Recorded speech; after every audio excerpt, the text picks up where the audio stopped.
Hello and welcome to the commentary for LEGO Doctor Who Series 2. Let's just get straight into it.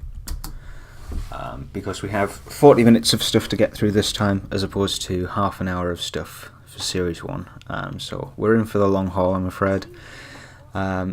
Really, like before, I have no idea what I'm going to talk about. It's probably not going to be anything to do with the episodes, if last time was anything to go by, so just warning you in advance. Although last time when I did it, I did have at least a few ideas of what I wanted to say. This time I have no clue, so let's just see where it goes, shall we?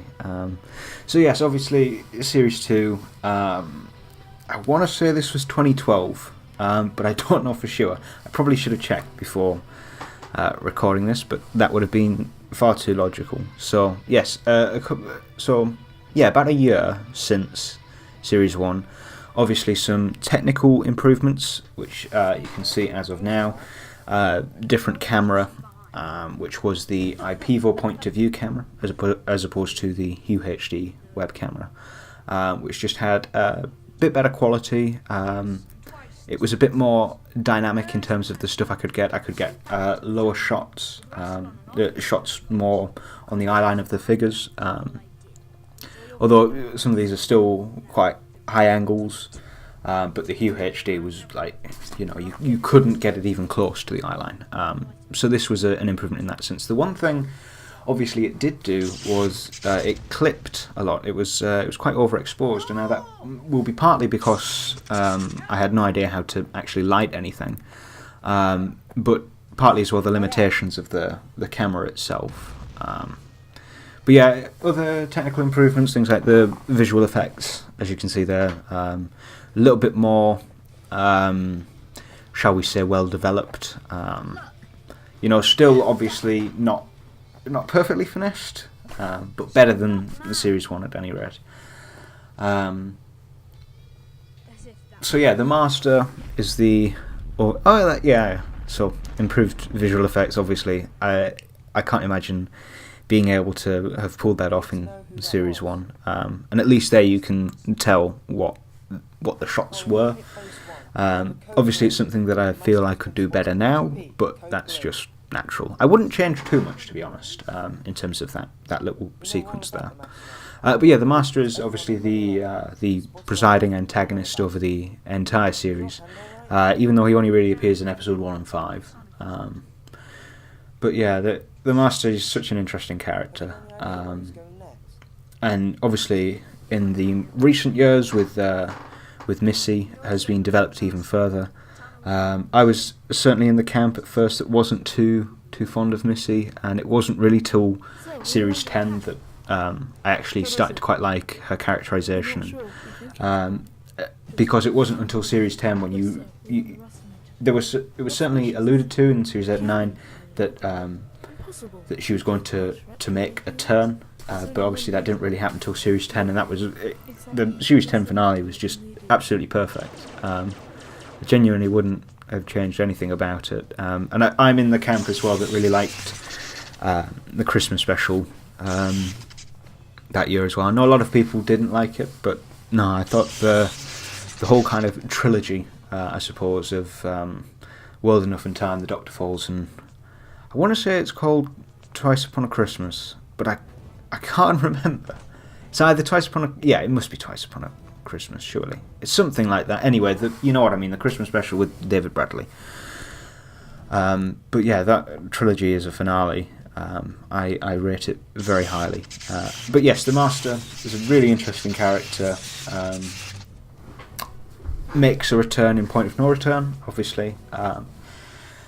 So yeah, it's a character that, and I think as well, is obviously present in most LEGO Doctor Who series, because there's just so many interesting things you can do with him.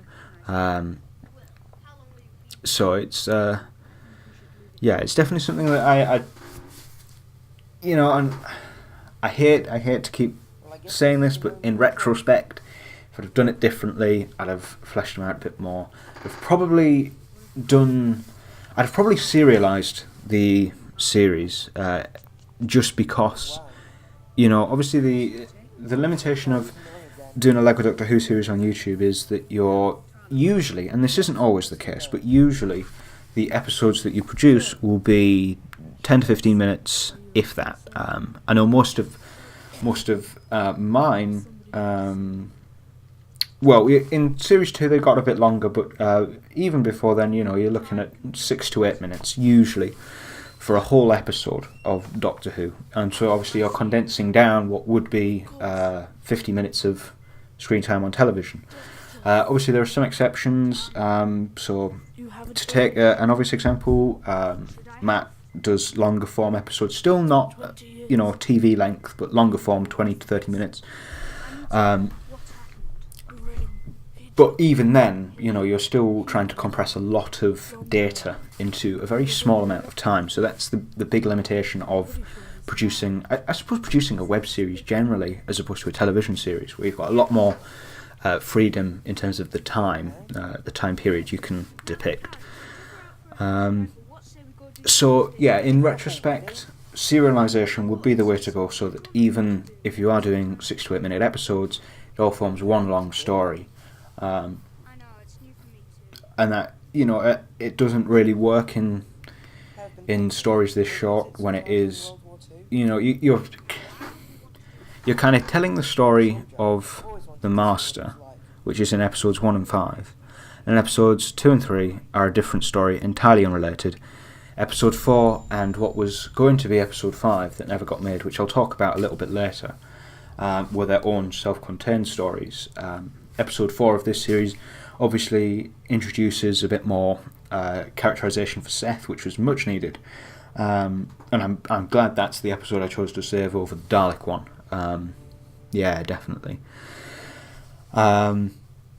So yeah, I'll talk a bit more about that in a bit, because it's actually quite interesting, I suppose, in terms of the behind the scenes of producing it. But yeah, you've just got to make all those different choices. You've got to choose what to show.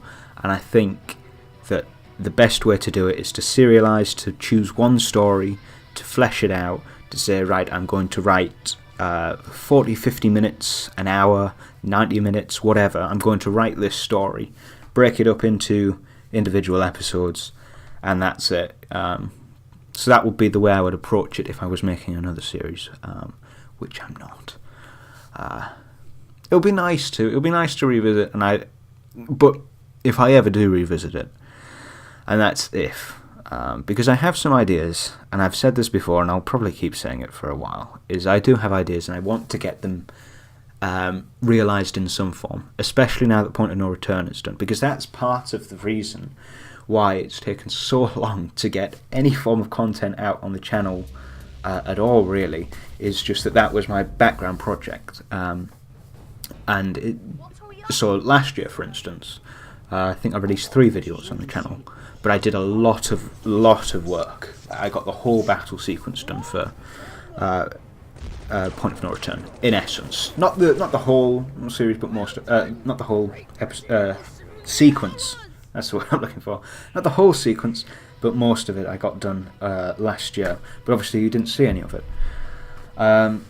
So now that my plate's been freed up in terms of my animation stuff, it would be nice to pursue something different for a change. I have a few ideas. I want to do and I've said this for a while. There's a short film I want to write and do in Lego, and that's probably going to be my summer project this year, because it'll be quite simple. But then I do have more ideas for more Lego Doctor Who. So Point of No Return, although it does conclude the series, there's room for more that I want to explore, because I've just got the ideas I have. I think I'm certainly over the last couple of months, now that I've basically finished Point of No Return, I have been fleshing them out a bit more, and I have some quite interesting themes that I do want to see if I can do anything with. So yeah, it would be a shame if I can't. So yes, this is me saying, I guess on record, that Point of No Return, for all intents and purposes, is the last episode of the series. Don't expect any more, but I do have ideas, and if I have the time, which is going to be a thing which I mentioned in the last commentary video, you as we get older, we're thinking more and more about the time we have, about pursuing career stuff. So if I do have the time, which, I'd like to think I will, but, it's early days and I can't really tell, yes. But, yeah, I forgot where I was going with that, but I guess that's just me committing to even more of my life to this web fan series on record, so that's fun. I should probably talk a little bit about these episodes. I don't think there's much to say, to be honest. They're pretty surface level, obviously very heavily inspired by Victory of the Daleks, which is strange because, again, and I said this last time as well, I must have been very heavily inspired by Series 5 and 6, even though they weren't my favourite series of the show. I must have been influenced by Victory of the Daleks, even though it wasn't my favourite episode of the show. It must have just seeped in somehow. And this is something else that has obviously improved quite considerably between Series 1 and 2, is the quality of the voice acting. My voice got a little bit deeper, which is obviously nice to hear. It means that I'm not quite as intolerable. But yeah, generally speaking, the voice acting, and not everyone, but generally speaking, the quality of the voice acting went up in this series compared to the first series. And it is to be expected. It's a natural progression. Obviously, just looking at this, the sets have way more going on with them. Obviously, the background there is, it's simple in that it is just pictures off Google cut out and put on a black backdrop. But there's more going on with it. There's foliage in the... you can see the edges of the set there, but there's a lot more thought going into it generally. And obviously have more variants of bricks. The sets have, as I say, they're still extremely simple, but you get more of a sense of the feel of the places, I guess. And I guess it's quite important because obviously this being a period episode, which wasn't in Series 1, you kind of need to create more of a sense of place, which I think I'd actually, looking at it now, just looking at the images, I think I managed to do fairly well, to be honest. So yeah. Great, fantastic. 3 hours. 3 hours until what, Doctor? God, sorry, I've just lost my train of thought completely there. Jesus. But yeah. Yeah, just a bit more going on generally, and as I say, you find that it just improves and improves and improves. The Sontarans as well, I think, were an interesting choice for a villain. It was something that I had very clear in my mind, and I think still makes sense today, and I would probably do it the same way, putting the Sontarans in a wartime setting, because it's just so logical. It's so logical. To have the Sontarans in World War II, because they are, they're obsessed with war. It just fits. So I like them as the villains of this particular episode. I like bringing back Winston Churchill, who's certainly. I didn't know much about the history back then. It was all very surface level. Winston Churchill now, I would say, is one of my heroes, just in terms of the sheer how much he was facing and how he was able to confront that. It's just absolutely incredible. Absolutely incredible. He's a very inspirational figure. But yeah, and obviously GLaDOS on the wall there, just leftover bits. This is where you can tell that obviously a lot of the ideas I have for videos I have for a while, because that GLaDOS probably isn't so dissimilar from the GLaDOS head in the Portal skit that Ross and I wrote several years after this. I had it in my head. I wanted to make something Portal for a while, but there you go. It's just how it happens sometimes, is that you have these ideas and you just can't get them out, which I guess goes in direct conflict of everything I was just saying about wanting to do more afterwards. But there we go. I'm just a massive hypocrite. You'll probably find as this as you're listening to these commentaries, because they are just essentially streams of consciousness from me, I'm trying to, because that's part of the thing when you're just talking and talking and talking. As you get used to it, you slowly filter what you say less and less, and it is just literally the thought goes straight to your mouth, and therefore you don't censor yourself as much as I would normally, because that's the real big problem I have with commentaries, and you can tell I'm faltering a bit this time compared to last time, because last time I had way more to say. But God, I've just lost my whole point there. Jeez. So yeah, basically because it is just a stream of consciousness, and I'm not used to doing that. I'm usually very considered with what I say, and so because it is just going straight from my brain to my mouth, and you're doing it for such a long period of time, and you're doing it constantly, you start to filter less and less what you say, and therefore there are going to be discrepancies. I say one thing and mean another. You just have to try and weed out what I mean from what I don't. It's just a side effect of the human condition, I suppose. The TARDIS set obviously improved a little bit as well there. Still not quite at the point of no return design, but the stickers just helped so much. I think it was essentially the same design, but just with the stickers as opposed to the handwritten notes blue tacked on it, and it just makes such a difference. It actually looks like the TARDIS now.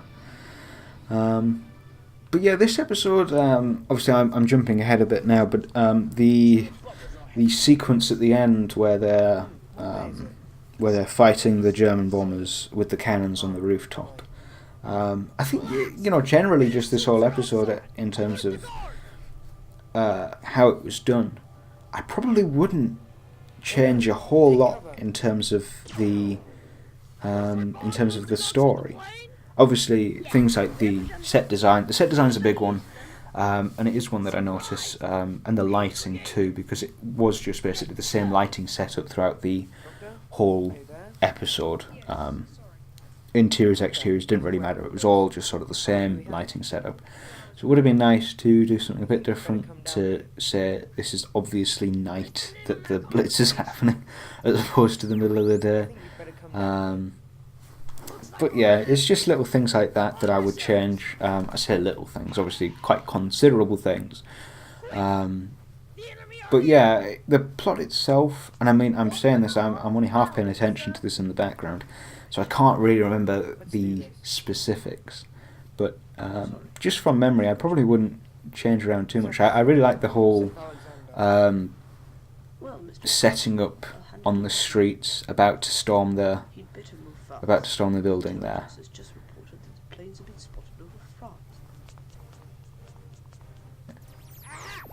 First law of battle. Think like your enemy. No, I'm afraid you won't be getting your hands on us today. Who are you? How are you? Sorry, I'm just trying to refine myself in the episode, trying to remember what happened so I can talk about it a bit more, I guess. But I'm drawing a blank here, man. I don't know, I just think there's probably not a whole lot to say about these ones, and I am kind of just doing this commentary as out of sort of obligation, because it makes sense, and I do want to go over some things that happen behind the scenes, and as well just to drum up for point of no return as well. Though I do realise, certainly this year, feels like I'm spamming the channel more than I have done before. I've released 2 animations already. I'm about to release the biggest animation ever. Obviously the audio prequel came out, will have come out for you a few days ago, I imagine, depending on when I release it. It would have been nice to animate that, but things just happen. Point of no return was obviously the priority, so unfortunately I had to sideline that, and I had all the voiceover clips in, except for Rassilon. So last minute I changed it to just a regular Time Lord Cardinal, just voice acted in myself, and then just thought, well, we'll release the story, gives a little bit more backstory for the Time War, because obviously in this universe the regenerations happen slightly differently to the main universe, the main show universe. So it was something that I guess needed to be addressed. Whoa, it's I'm not too sure what happened there. Just building up the tension as the blitz is about to happen. But yeah, I mean, we're getting into territory now where there's actually some kind of cool shots. So it's starting to consider more in terms of the cinematography of it, I guess. Just generally getting there. You're mad. I get that a lot. Oh dear. Wait, only take down one bomber, the one that doesn't bomb anything until it gets over Big Ben. It'll also have a blue bomb rather than a grey one. No idea why you would know that, but there you go. Maybe the Sontarans just have blue bombs, but I'm sure you'll work it out. Back in, homie. I've made the controls isomorphic. You can't do anything. I guess I should probably talk a bit now, since I don't have a whole lot else to say about the episode. I mean, obviously we're getting into this cool bit here, which actually, yeah, obviously I would hopefully, I'd like to think I'd be able to do it a lot better now. Obviously, make it look like night, but it's not bad. It's not bad. The one shot that was rushed was the one where the English bombers get detonated, and I think I just tinted the planes green and just had a really crap explosion over the top of them. So that bit was rushed, but the rest of it, I guess, was it turned out fairly well. But anyway, I should probably talk a bit now about the whole thing about episode 4 and 5 that happened with this series, because it's semi-interesting in terms of just how I organised the series. Originally, it was going to have 6 episodes rather than the 5, and the episode in between episode 4 and 5 that existed was a Dalek episode.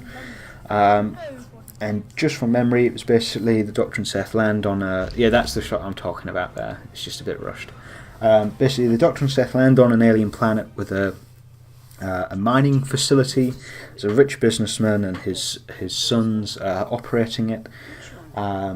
They're mining Dalekanium. Daleks arrive. They put the mining facility under siege. Basically, want to take control of it. I can't remember the details.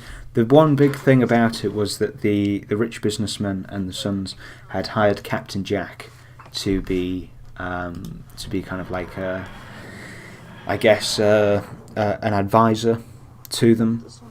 So that episode saw the return of Captain Jack, which would have been quite cool. Which would have been quite cool to do. Again, it was one that I had all the voices in for. It was, I believe, and I may be wrong, but I think it was... God, why am I drawing a blank on the name? Mr. Tibbles, who voiced the 11th Doctor in Series 1 and later voiced Rassilon. And I believe he was playing Captain Jack. As I say, I had all the lines in. I had the lines in from the businessman, from the sons. So the script was obviously written. And I obviously had the lines in from 99 Brick Studios, who played the Daleks. And later obviously plays the Daleks in Point of No Return. So I had everything ready for it. It was just a similar thing to, I guess, the Point of No Return prequel, in that the priority was to get the finale done, and I just had to drop it. I think I only ever animated, I think, 3 shots. 3 shots from it. I remember I had one particular shot in my mind that I wanted to have to put in a trailer, and that was the Lego Clone Turbo Tank. The 2010 version was on the facility, and it was their big kind of tank, and it was a shot where the guns of it just lifted up, and the camera sort of tracked around it. I've got no idea how I'd have done that then. Obviously I can do it now, but I've got no idea how it would have been accomplished, but I just had a very, very particular visual idea of what I wanted that shot to be. So I animated a shot of the Daleks approaching the the wall of the facility. I had a shot of Stephen, one of the sons, approaching the facility wall on a walker, like a little clone walker, and I must have done one other shot on that wall set that I built, and that was it. Just had to drop it and focus up on the finale, because what happened with Series 2, I don't know if any of you actually remember this, because it was a while ago, and I don't know if any of my subscribers from then are still around. But basically, episodes 1, 2 and 3 came out weekly, and then Series 4 got delayed and delayed and delayed because of the big action sequence at the end, which took way too long. And so that must have been several months, if not a year. Yeah, several months. Might have been a year. I think it was less. Either way, it was a very long period of time between episode 3 and episode 4, and then again a long period of time between episode 4 and episode 5. And in the end, the one thing that pushed me to finish episode 5 was production of the Multi-Doctor story, which I won't discuss today, because Alex and I did a commentary on that back when we released it, which you can watch on our respective second channels. I'll link that in the description if you're interested. Obviously, it would have been more fresh in our minds than this is for me, so we actually talked about the production of it. If memory serves, I've not listened to it since we recorded it, but yeah, I'll link that in the description if you are interested. And then I guess you've kind of got commentaries then of all the Doctor Who stuff I've done, apart from Point of No Return, which I may do a commentary on. It depends on how well these do, and if I feel I have enough to say about it. Obviously, with this one, you can tell I'm faltering quite a bit. I don't have terribly much to talk about with regards to it. But yeah, episode 4. This was again, if episodes 1, 2, and 3 were a step up from series 1, this was a step up from episodes 1, 2, and 3. Certainly the action sequence, the aforementioned action sequence, which was my first ever, I think. It was either this or the Captain America skit. I can't remember which came first. My first ever use of green screen, so it's obviously very rudimentary compared to the sort of stuff that's accomplished in Point of No Return, but it's still, the first time I tried it. Actually, that's a lie. My first ever use of green screen must have been the Gravity sketch I did, thinking about it, because that was all green screen, and that was terrible. But yeah, there was a leap in terms of the quality, but at the same time, I'm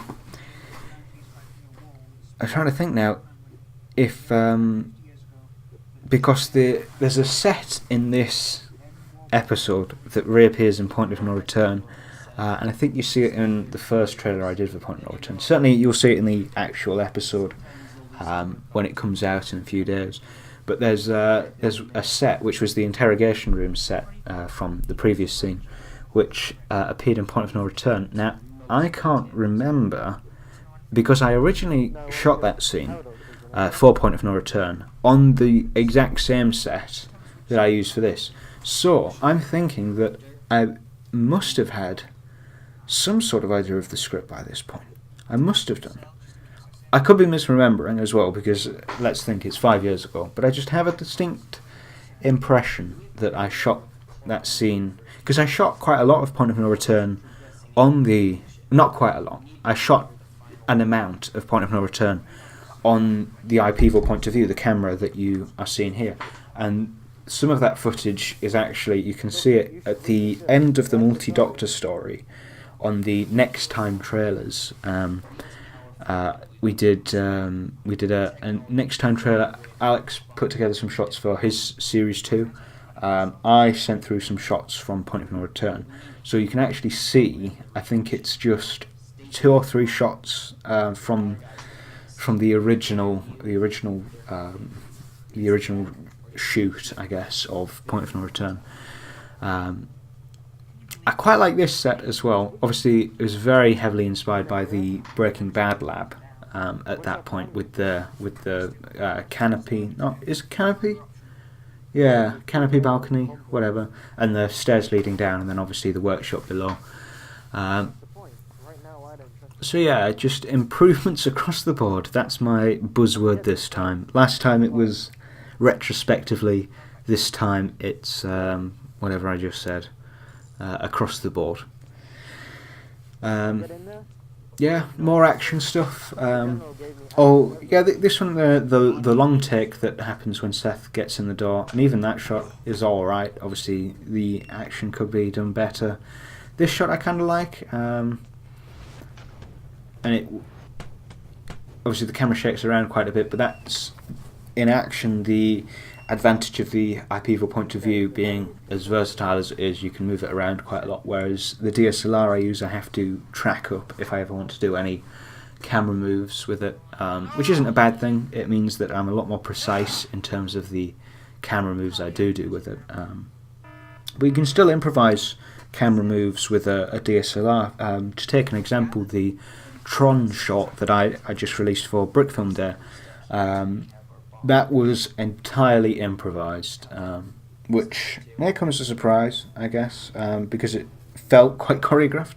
I had in my head, obviously the start was the program's walking along, the other program attacks, and the ending was that the blue program kills, dereses the orange program. And I had the soundtrack, and that was it. So it was shot with the soundtrack, so it matched. But the actual action itself was entirely improvised. All the camera moves were improvised. So just stuff I came up with there and then, and said that would be cool. Let's animate it. And you could tell towards the end of that shot that I was running out of steam a bit in terms of the ideas for moves. So it ended up with just the blue program picks up the identity disc, runs away. They kind of have a stare off. They swap the disc a couple of times, and then the derez happens. I think that's like 10 seconds. But yeah, you can do quite a lot with improvisation. And I guess that's the thing is, people will often think that with animation, everything has to be precise and considered and thought about ahead of time, because it's animation. You just have to get it right, because unlike live action, it's very rare that you do a second take. With me it's less rare because I'm a perfectionist with these kinds of things, but I usually pick up on problems as I'm animating, which if you I live stream every once in a while, you may occasionally see that process. That was a cool shot. That one took ages to do. But yeah, just to finish my thought there, yeah, my process is very much I kind of take a frame and I play the animation that I've shot on loop loads and loads of times to figure out if that frame fits before then getting the next frame, which is quite tedious, but that's just my process. That's how I work now, and it's certainly why it takes so long to do as much as I do. This was the other thing I wanted to say. All the visual effects were done in Final Cut, because this was before I started to use After Effects. I didn't start to use After Effects until relatively recently. Must have been 2015, 2016, one of the two, that I actually started using After Effects. Before then, everything was done in Final Cut, which is obviously not the way you should do it. The multi-story was one of the first instances where I started using After Effects quite a lot. So that's why some of the visuals are a little bit choppy, because it's done in a software that isn't designed for it. But you know, that's just how it is. Yeah, again, running out of steam. This is where it would probably be easier to have done this live, because then I could probably see some questions in the chat that I could answer. But I do live stream occasionally when I animate, not as often as I'd like. It would be quite nice to do more live streams, but there isn't an appetite for it. The channel is very, very, very, very, very dead, and despite my attempts to revive it every once in a while, I think the heyday, the golden age of, I guess, 2013 has long behind us. So this year is certainly a last hurrah in that sense, and that obviously point of no return. My timing couldn't really be worse for it. If I'd have finished it a couple of years ago, there might have still been enough interest surrounding it. But as is, it's only really a few of my closer friends in the Level Up 2 community that that have any sort of consideration for it. So I am pushing it quite a bit because, you know, and I don't usually advertise so heavily my videos because there's not a great deal of point. It's usually just stuff I like to make for me, and then if anyone does see it, that's a nice bonus.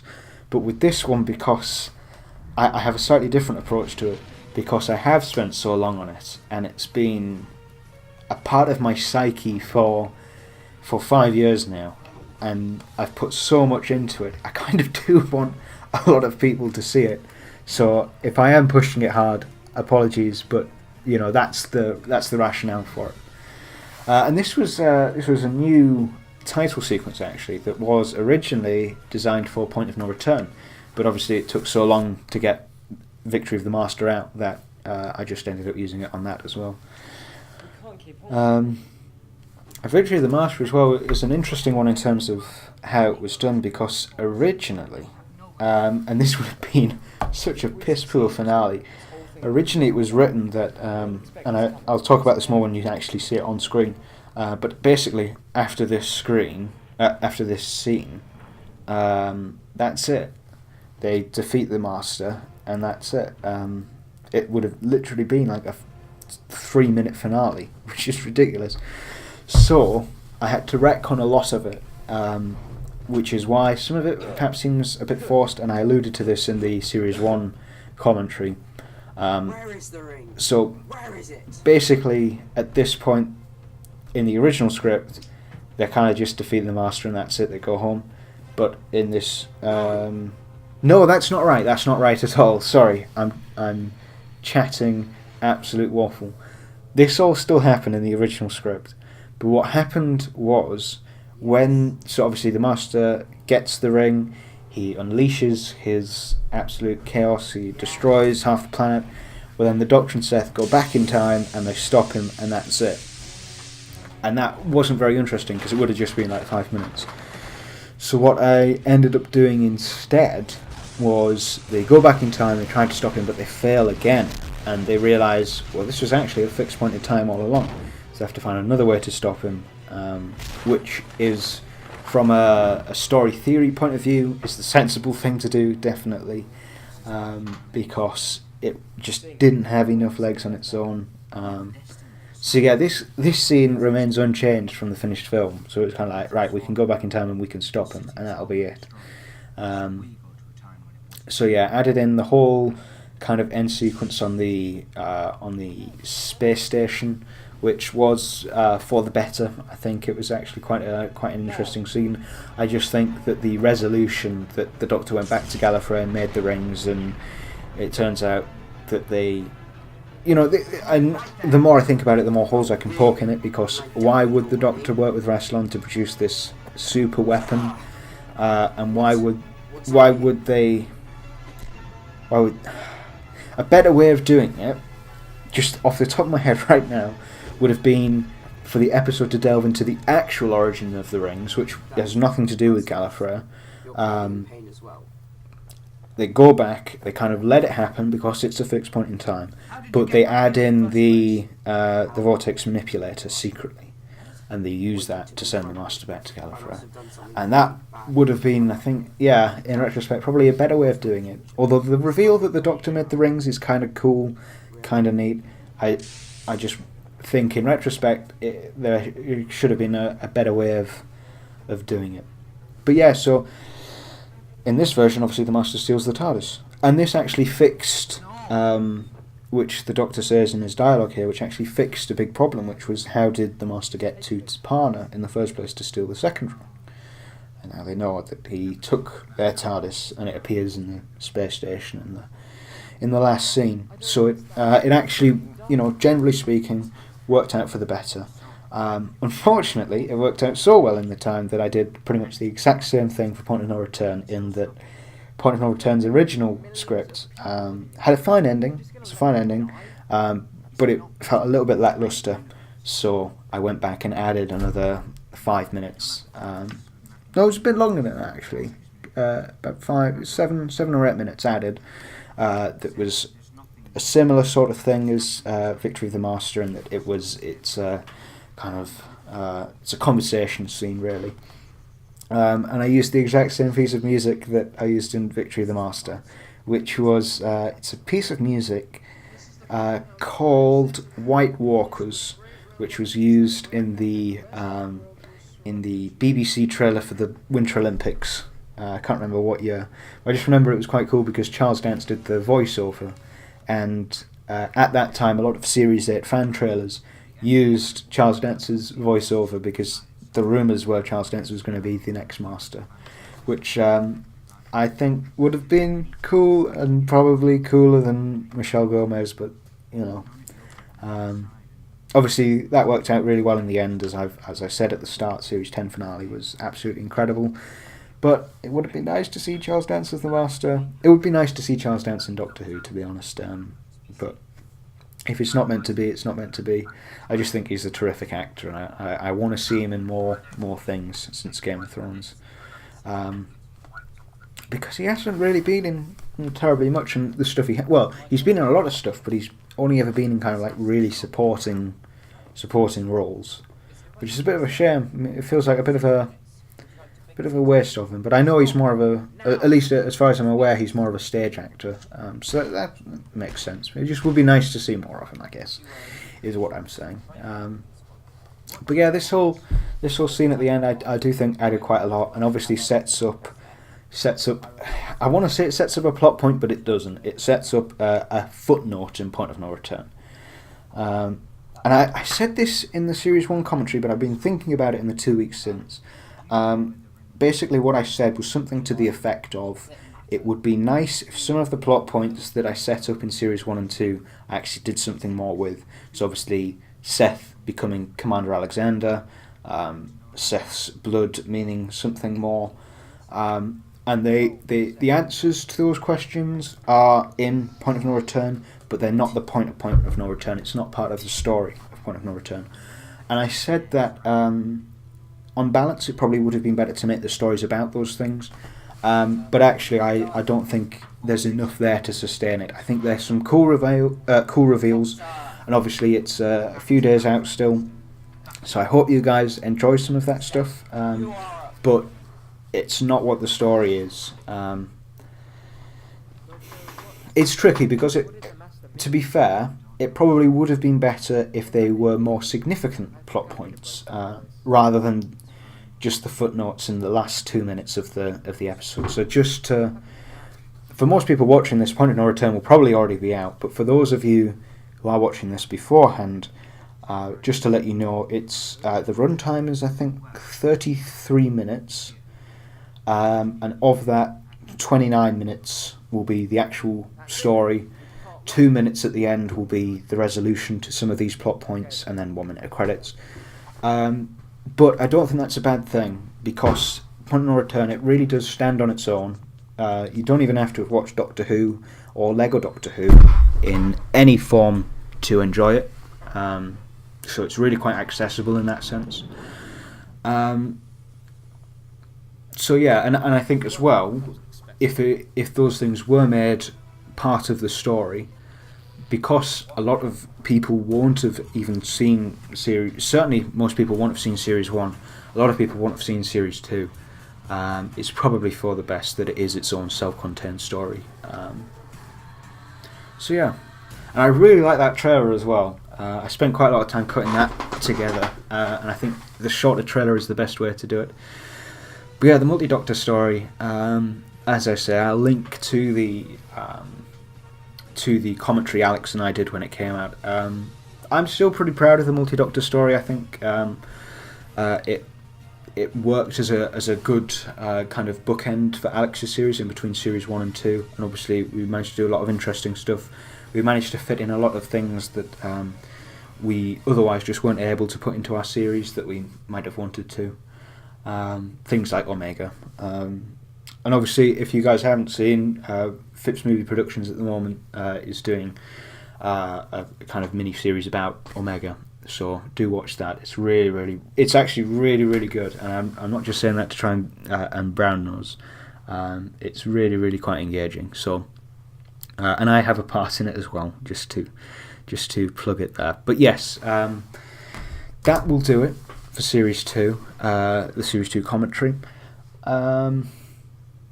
Yeah, I'll see if you guys want me to do one for Point of No Return. Do let me know in the comments. I could feel myself running out of steam in this one. It probably didn't help that I'm recording in the middle of the day this time as opposed to at night. So take that as it may. But yes, hopefully you guys have enjoyed this recap. The links to all the individual episodes will be in the description, as well as with the Series 1 one, if you do want to watch them on their own.